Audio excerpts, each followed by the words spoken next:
This is breaking news. Continuing to drop water on areas that are hot, what we call hot spots. Sometimes these hot spots are started by burning embers that travel, and sometimes they can travel up to a mile. I can show you what those look like. These are pieces of bark and pine needles, if you will, leaves and other debris that catch fire and then travel sometimes long distances to start new spot fires. So we want to keep these spot fires in check, and the way we do that is by dropping water on them. The crews will continue to work to build a line around the fire and improve that containment, and we're going to show you how we do that here in just a little bit. Myself and Assistant Commissioner Cecil had a chance to walk some of the control lines earlier today. Things are looking really good. There are some risks to firefighters there, and we'll talk about that. Good afternoon. John Cecil, Assistant Commissioner with the New Jersey Department of Environmental Protection. So this morning we had a chance to fly over the fire, get a sense of the scope and scale of the incident.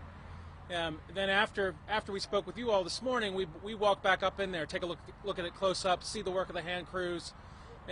It's evident just from what we saw this morning, we have a lot of dry fuel in this forest.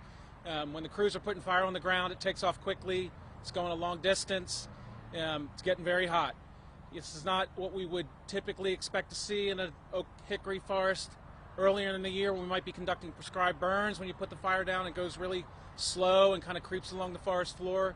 Here it's moving rather quickly, again, because of those dry fuels. So just want to emphasize the seriousness of this incident. We're very comfortable with where we are right now and feel the conditions are something we can manage going forward. But again, we've got a lot of dry fuels on the ground. We've all got to be very mindful. We do have fire restrictions in place across the state. So with that, I just want to take a moment and say thank you again to all of the first responders. We've got members of the Forest Fire Service that do other things in their regular lives and take time away from that to come and help support incidents like these. We've got a lot of different agencies supporting this response, probably more than a dozen at this point. You see some of them here, the first responders. So it's really a collaborative effort, state, county, local government all working together, planning throughout the year for incidents like these. Hopefully they don't occur, but when they do occur, these folks mobilize very rapidly to address it and box it in and get everything contained and keep everybody safe. So just really want to express a very heartfelt thanks to everybody that's working in these tough conditions, right? We're not quite mid-April and it's 80+ degrees out here. So it's pretty tough, steep conditions and frankly difficult for the folks that are out there working in the forest. So with that, I'm going to hand it over to Assistant Division Fire Warden, and he's going to give you some more details on exactly where we are at this point in time. Eric?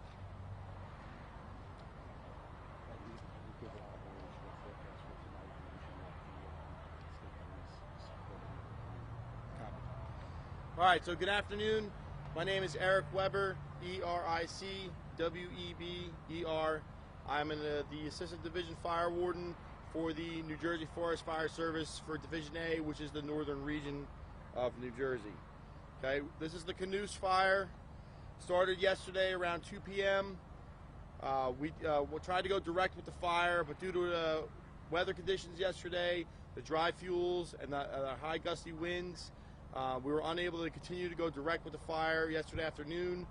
Yesterday evening, we conducted a burnout operation, as you can see on the map behind me, which would be the east side of the fire, which is the Division Zulu.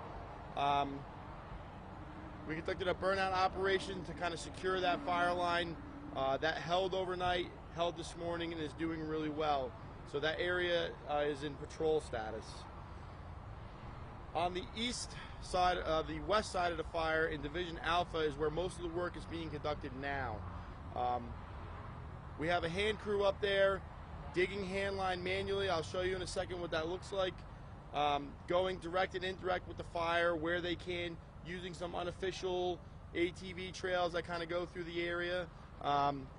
Burning out the fuels between that line where they're setting up and the fire itself. Right now we think that line is about halfway done at this time. So for tonight and going into the evening, we're going to continue to support that operation. We're going to continue to burn out on the west side of this fire and tying in with Echo Lake itself. Once the fire is, the burnout operation is complete, we will monitor the fire to make sure it stays within the containment lines. As you can see on the map behind me, our projected containment lines. And then we will have some night operations and operations tomorrow, continuing the same mission, keeping it contained within the lines you see behind me. The cause is still under investigation. We're cooperating, as the chief said, with state, county, and local resources. The New Jersey State Police is here supporting us with our incident management team support and some planning stuff. The last fire that we had at this location was in 2009. That fire was approximately 75 acres. The last large fire in northern New Jersey in Division A was in 2020. That was the Rock Face fire out at the Delaware Water Gap. And then in 2010, that was the Sunfish Pond fire in Worthington State Forest. What you'll see behind me is an example of the hand tools that our firefighters are using on that Division Alpha. So we have a hand crew, which is typically 20 personnel. They are literally digging, scraping the forest, digging the leaves and the forest fuels, the brushy material on the floor, down to mineral soil, pulling it away from the fire, and then they are using our torches to do that backfiring operation. And in support of that, we also have a bulldozer working in that area, reinforcing that line to help us ensure containment, hopefully tonight. Any questions? So, yes, sir. You mentioned the fact that it's 400 acres now, but the containment is up. Like, how does that math work? Even though it's expanding, the containment. Yes, so this here is the map. The fire itself is approximately in this area, okay? The crew that's been working up on the west side here off of Route 23 in Division Alpha is bringing fire with them. That's where that backfiring operation is taking place. So they're bringing fire with them. At some point, they're going to come down to the Echo Lake, bringing fire with them. So the fire itself may not reach where you're seeing on the map, but our burnout operation is going to chew up all this fuel between the main fire, the head fire, and Echo Lake, and then this area that's within our control lines is going to be that 650 acres. So that's the acreage in total, but the fire itself is not the whole thing. The fire right now is not this whole thing. It's approximately 400 acres now. It hasn't consumed all of this fuel yet, but it will with our burnout operation. Can we talk about if there's any resource exhaustion between this and Ocean County's efforts? I think those are separate divisions, correct? Correct. But it's early in the year, so has there been some resource drainage, or how are you guys feeling right now? So in the Pine Barrens, it's sandy fuels and flat terrain. Up here, it's steep terrain, hardwood forests, and in rocks. You know, where there's a cliff, a rock face here. We're working around this cliff as it goes all the way up and through the fire, as you can kind of see it here, right here on the map. So a lot of this area is hand line and hiking in work only. And then aerial support. We had aerial support in here this morning. I talked about that this morning. I forgot to mention that. That air tanker was doing drops, cooling this head fire, preventing it from getting outside of our projected containment area, and that was very successful this morning. So, there's an old logging road in here, Canoose Road, which the fire is named after. That dozer is reinforcing and kind of reopening that old logging road. So the difference is, initially, we're very hand crew heavy and personnel hiking and walking in initially, and then reinforcing with equipment later.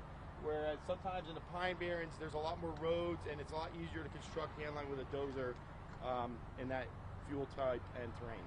There's a neighborhood over here, a lot of smoke going in that direction. They're out there watching it. Do they have anything that they need to worry about or concerns with that? No, so right now we're not considering any structures threatened. The wind is primarily blowing the smoke and the fire in this direction, and we have the lake here and below the fire, so we don't think there's any concerns up in here. We are patrolling the area with engines just to be sure of that, okay? But right now, there's no known threat of embers or anything like that. Any more questions?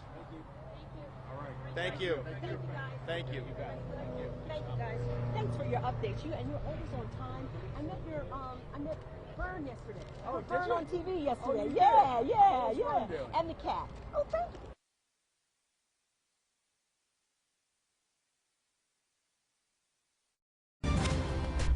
This has been breaking news.